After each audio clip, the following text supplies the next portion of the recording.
पाकिस्तान और south Africa के दरमियान दूसरे ओडीआई मैच में साउथ अफ्रीका के wicket keeper batsman Quinton de Kock की पाकिस्तान कौमी क्रिकेट टीम के ओपनिंग स्टार फखर जमान के साथ चीटिंग। आईसीसी ने पाकिस्तान कौमी क्रिकेट टीम के ओपनिंग स्टार फखर जमान को बड़े इनाम से नवाज दिया। इसके साथ साथ पाकिस्तान कौमी क्रिकेट टीम को भी बड़े एजाज से नवाज दिया। आज की इस वीडियो में आपको मुकम्मल डिटेल देता हूं, तो आज की इस वीडियो को आपने कहीं पे भी स्किप नहीं करना। बिस्मिल्लाहिर्रहमानिर्रहीम, अस्सलाम वालेकुम। एक और नई वीडियो के साथ आपकी खिदमत में हाजिर हूं। आप देख रहे हैं YouTube channel Hamza sports. Pakistan और साउथ अफ्रीका के दरमियान दूसरे ओडीआई मैच में क्विंटन डिकॉक ने पाकिस्तान कौमी क्रिकेट टीम के ओपनिंग स्टार फखर जमान के साथ चीटिंग की थी, जिसकी वजह से उनको काफी ज्यादा तनकीद का सामना करना पड़ रहा है। दूसरे ओडीआई मैच में पाकिस्तान कौमी क्रिकेट टीम के ओपनिंग स्टार फखर जमान 193 रन पर मौजूद थे। इस दौरान क्विंटन डिकॉक, जो कि साउथ अफ्रीका के विकेट कीपर बैट्समैन है, उन्होंने पाकिस्तान कौमी क्रिकेट टीम के ओपनिंग स्टार फखर जमान के साथ चीटिंग की, जिसकी वजह से वो रन आउट हो गए। क्विंटन डिकॉक की इस घटिया हरकत की वजह से पाकिस्तान कौमी क्रिकेट टीम के ओपनिंग स्टार फखर जमान अपनी डबल सेंचुरी ना बना सके। अब आईसीसी ने पाकिस्तान कौमी क्रिकेट टीम के ओपनिंग स्टार फखर जमान को पाकिस्तान क्रिकेट टीम को बड़े एजाज से नवाज दिया, जिसकी डिटेल आज की इस वीडियो में आपको देने लगा हूं। लेकिन उससे पहले आप सबसे हमेशा की तरह एक छोटी सी रिक्वेस्ट है, इस वीडियो को लाइक कर दें, चैनल को सब्सक्राइब करने के साथ साथ बेल के आइकन पर क्लिक कर दें। आपको मुकम्मल डिटेल देता हूं कि आईसीसी ने पाकिस्तान कौमी क्रिकेट टीम के ओपनिंग स्टार फखर जमान को और पाकिस्तान क्रिकेट टीम को किस बड़े एजाज से नवाजा है। लेकिन उससे पहले मेरा आप सबसे एक छोटा सवाल है, आपने मुझे इसका जवाब जरूर देना है। पाकिस्तान और साउथ अफ्रीका के दरमियान तीसरे ओडीआई मैच में पाकिस्तान कौमी क्रिकेट टीम के मिडल ऑर्डर के बैट्समैन आसिफ अली की जगह हैदर अली को मौका देना चाहिए या फिर सरफराज अहमद को मौका देना चाहिए? आपने अपनी राय से हमें कमेंट बार में जरूर आगाह करना है। मैं आप सबके कमेंट का इंतजार करूंगा।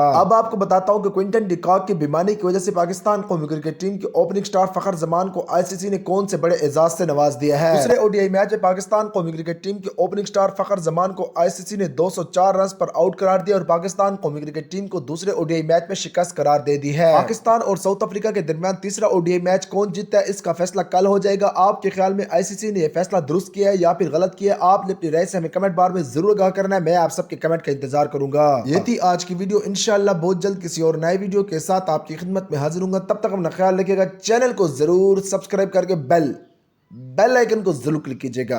अल्लाह हाफिज।